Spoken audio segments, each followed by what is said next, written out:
He called the game last night with Kevin Harlan on Westwood One, Seahawks and the 49ers. How are you, Kurt? I'm doing really well. How are you guys? Well, I have some questions here about the San Francisco 49ers. Let me ask you first, what questions did you get answered or do you still have with last night's performance?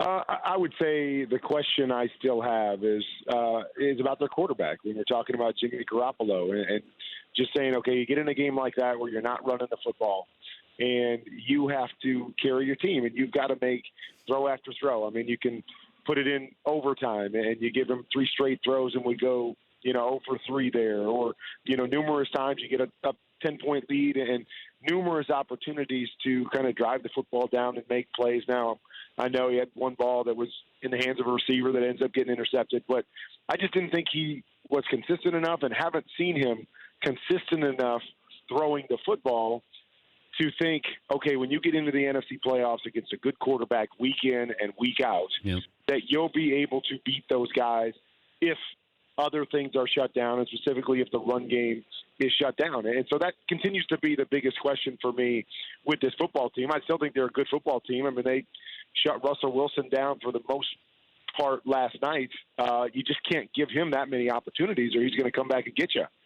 But maybe I'm making way too much of this, but I wondered about clock management in overtime. When Garoppolo throws 3 consecutive passes, I have to run the ball. I have to take a little bit off the clock just so I don't leave Russ. I have to leave that building with a tie at worst, Kurt. And it felt like 3 consecutive passes. Now I've given Russell Wilson too much time. Am I making too big a deal?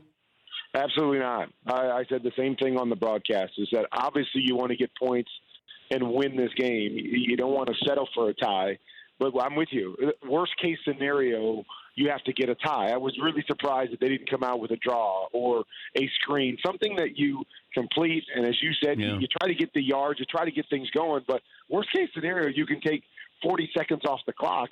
So if you are giving it back, I was 100% with you, is that after the way that game went back and forth, and again, knowing the guy on the other side of the field, is that you can't give him 3 opportunities in overtime and expect him not to at least get them a shot at a field goal. And so I was disappointed in that part of it too. I thought could have been much better with that. And even if you're dropping back to throw it down the field, hey, it's not there. Get a check down, get something that you complete so we can get this clock going. Game on the line, final drive. Where does Russell Wilson rank with quarterbacks nowadays that you would take? Nowadays, I mean, he's probably number 2, and maybe he's moved into the number 1 spot. I mean, Brady has done it so often, so well in the biggest moment. It is hard to go against him in that moment, and I think that's what separated him and made him the best ever. But Russell Wilson is right there, in my opinion. I mean, he is phenomenal. And the thing about it is that they do a great job of keeping every game close as well. I think we talked about it last night. They're 7-1 in one-possession games this year, and that just speaks to who he is. You give him an opportunity down the stretch, never phases him. He doesn't, usually make mistakes. He made the one mistake last night, and you thought, okay, that one mistake that he normally doesn't make is going to cost you the game. But he doesn't make mistakes either with the football. It's just phenomenal what he does and his ability to kind of live in chaos with craziness going on around him, and it never phases him. Talking to Kurt Warner, Hall of Famer, won a couple of MVPs, worked for the NFL Network and also with Westwood One. He was on the call last night, the Seahawks and the Niners. It feels like we have more good teams in the NFC than the AFC, but the NFC is more wide open than the AFC. Who do you think is the best team in the NFC? Best team in the NFC. I mean, it's hard after this weekend, isn't it? Yes. I mean, I think pretty much everybody would have said the 49ers or the Saints were the 2 best teams in the NFC. And then the Saints go and throw out that clunker. At least San Francisco got beat by a good team. Man, that is a great question. And I always think you get talking playoff time and you say, okay, who's playing at home? When you look at these teams, like the Saints, I think they're going to be really tough to beat at home, even though, and I know this weekend, shows, hey, well, maybe not. But I think that team is a complete team with Drew Brees as a quarterback. San Francisco, as I said earlier, I'm just not convinced their quarterback is ready to go, swing for swing with the Aaron Rodgers and the Drew Breeses, when he has to go 2 or 3 games in the playoffs. And the Packers, just to me, are kind of up and down and all over. The Minnesota, I love Minnesota as a complete team. I'm still not 100% sold on Kirk in that moment, so I'm probably going to lean towards the Saints. I'm curious what the Ravens learned from last year in that loss to the Chargers that's helped them this year with Lamar Jackson. Like, what is different about the Ravens' approach with Lamar Jackson that makes it more sustainable for an entire season and, more importantly, in the postseason?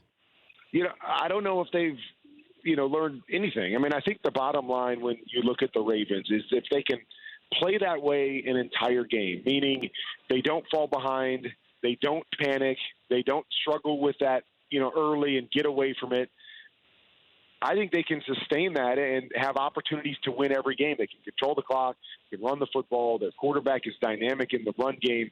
I think what we've seen in different situations, we saw it last year with the Chargers, we saw it earlier this year with the Chiefs, is when they fall behind and start to panic and go, okay, we can't necessarily run our offense anymore, that's where they've struggled. Mm-hmm. If they can stay ahead of you and continue to do what they do and take their shots off of play action, I think they're going to be a really tough out. And then if you could get Lamar Jackson to give you a couple of those crazy runs or plays throughout the course of the game, they're going to be really hard. But if you can jump up on them early, that's where I've seen them kind of pull away from that and try to become something that they're not.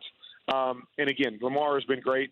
I don't think he's ready yet to have to throw 35 times and win big games. Well, he did say that at the start of the year that they expected to throw 30 times, and we thought, oh, my gosh, that's a lot. That's the average in the NFL, but it's above average for Lamar Jackson. Yeah, I think you're right. I mean, and I think it's more to the nature of how they throw. A lot of these teams that are throwing 35, 40 times, it's amazing how many balls they throw at the line of scrimmage. The nature of the throws for Lamar Jackson is off of play action and a little bit more down the field, big play type things, as opposed to asking him to be really efficient on a bunch of short things. So, again, it's the nature of how they play, and I'm fascinated to see how this works comes playoff time, because I'm with you. I don't think the AFC is stacked with a bunch of really good teams or a bunch of really good defenses. Mm-hmm. That I think the Ravens are going to have a chance to push the envelope there come playoff time. Yeah, I mean, it's interesting now, this whole approach with quarterbacks. But you did this a lot with The Greatest Show on Turf. I mean, you guys were ahead of your time, I think, as an offense. Marino might have been most ahead of his time as a quarterback, but The Greatest Show on Turf, you guys were doing these little pass. I mean, you could throw it deep, but you're using Marshall Faulk out of the backfield, and you waited for them to blitz, and then you just got rid of it quickly here. Is there somebody who's going to come up with a defense at some point, Kurt, who's going to be able to minimize the damage with these offenses now? I don't know. I mean, because it's not just the schemes that we're seeing. It's also the nature of the rule changes and what you're allowed to do at the line of scrimmage. That's the thing, is that, now we always call these pick or rub plays that you have. Now, if you're pressing a guy at the line of scrimmage, if you're within 1 yard of the line of scrimmage, a receiver can actually go block you and set a screen for their guy that's running down the field. I mean, it's things like that where you go, how do you take away all these quick passes? You have to play press coverage, right? You got to get up closer to them. Well, now we're going to give the offense an advantage, and if you do that, we can run pick plays, and I can go block you and knock you off of your man coverage, and we can free up a guy down the field. So the nature of how the game is played now and the rule changes, I think makes it really, really hard to stop what these offenses are doing. The biggest thing is you have to get them behind the chains at some point in time. You got to get a negative play, either a sack or a tackle for loss, or it's really, really hard to stop people in this business. Do you think Julian Edelman's a Hall of Famer? It's a great question. I mean, I think he's right there on the cusp of it. You know, what do you want to see? Like, what is left for him? Because he's not going to have these numbers that compare to anybody, but another Super Bowl performance? Yeah. I mean, I think that's kind of the crazy thing is when you look at other positions besides quarterback. For me, I don't know if it's as important to win the Super Bowl. I think what he's got is he's so good in the moment.